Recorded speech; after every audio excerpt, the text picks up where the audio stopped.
Ooh, that sugar sweet. You got what I need. Sipping on the potion. All that good emotion. Just my 67번 문제. 인대가 생리학적 범위를 넘어서 최종 파열 지점으로 가기 직전 지점은 무엇일까요? 자, 인대의 변형력, 변형률 그래프를 보고 있습니다. 자, 이 인대가 처음에 느슨한 상태, 비선형 발끝 영역이라고 되어 있죠. 자, 이 상태에서 편안한 상태에 있다가, 느슨한 상태에 있다가 이제 팽팽해지기 시작하는 거예요. 이렇게 스트레스, 응력이라고 되어 있죠. 위로 이렇게 올라갈수록 스트레스가 증가한다. 응력이, 팽팽함이 더 증가한다. 긴장도가 증가하는 것이다 라고 보시면 돼요. 자, 그러면서 이렇게 쭉 이어지는데 physiologic range, 생리학적 범위라고 되어 있죠. 우리 생리학적 범위는 정상적인 관절 가동 범위를 의미하는 것입니다. 우리 사람이 예를 들어 조금 전에 배우셨던 엉덩관절 모음이 최대 범위가 20에서 25도. 자, 이런 것이 생리학적 범위, 정상적인 움직임 범위라는 것이에요. 그런 정상적인 움직임 범위는 제가 정한 게 아니죠. 사람들이 일어나서 걷고 생활할 때 오랜 기간 살아가다 보니 그런 움직임들이 자연스럽게 설정이 되는 것입니다. 우리가 예를 들어 동물들처럼, 고양이처럼 기어다니고 어딘가를 이제 숨어 다녀야 되고 그런 상태에서는 그 사람과 똑같은 생리학적 범위가 아니겠죠. 목도 거의 90도를 넘어서 180도 가까이 돌아가잖아요. 저희 집에도 고양이가 2마리 있는데 걔들은 유연성이 장난이 아니에요. 고양이들은 그렇게 살아야 되기 때문이에요. 유연하게 어딘가를 통과를 해야 되고 빠르게 숨어야 되고, 그리고 자기 혀로 어떤 자기 엉덩이라든지 발도 이렇게 핥아서 그루밍을 한다 그러죠.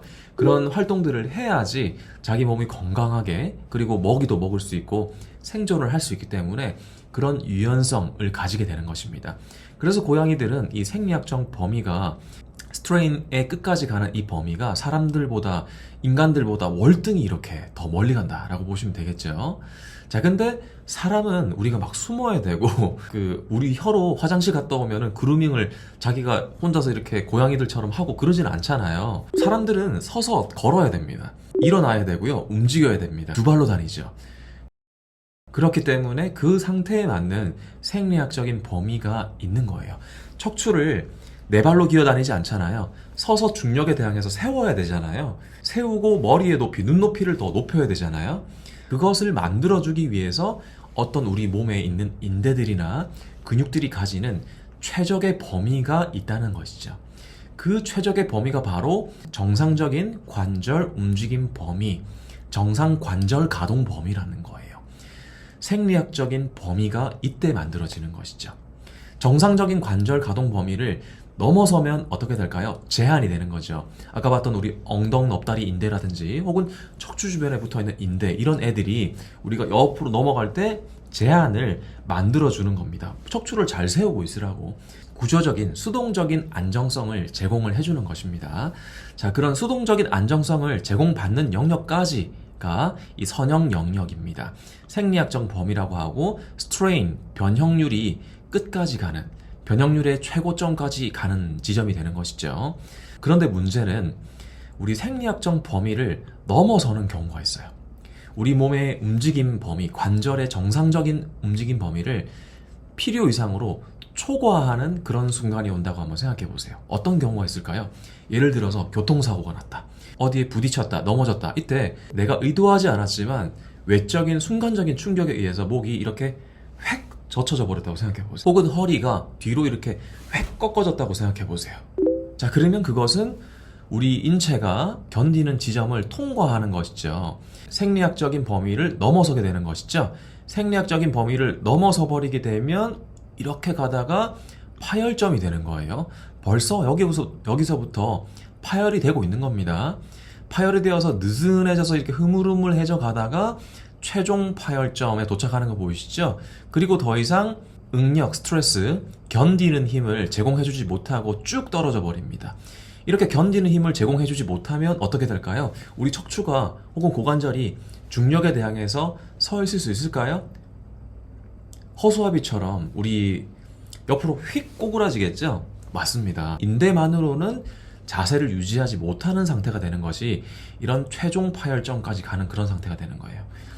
뭐 축구 선수들도 축구 경기를 하다가 의도치 않은 무릎 부상을 당하게 되잖아요. 무릎을 앞쪽에서 이렇게 탁 쳤다고 생각해 보세요. 그러면 무릎이 순간적으로 뒤로 확 젖혀지면서 후방 십자인대나 전방 십자인대, 이런 십자인대들이 우리 무릎이 최대로 움직일 수 있는 그 범위에서 생리학적 범위를 제공을 해주고 있었는데 거기를 누군가 의도치 않게 확 꺾어버린 거야.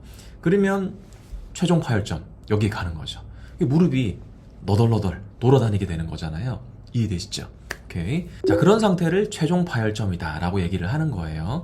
자, 그러면 우리는 어떻게 해야 되겠습니까? 인대의 변형률 그래프가 스트레스를 견디는 지점까지, 정상적인 관절 가동 범위까지만 움직여야 되겠습니까? 움직이지 못하는 생리학적 범위를 초과하는 수준까지 움직여야 되겠습니까? 절대로 이 범위를 벗어나서는 안 되겠죠. 맞습니다.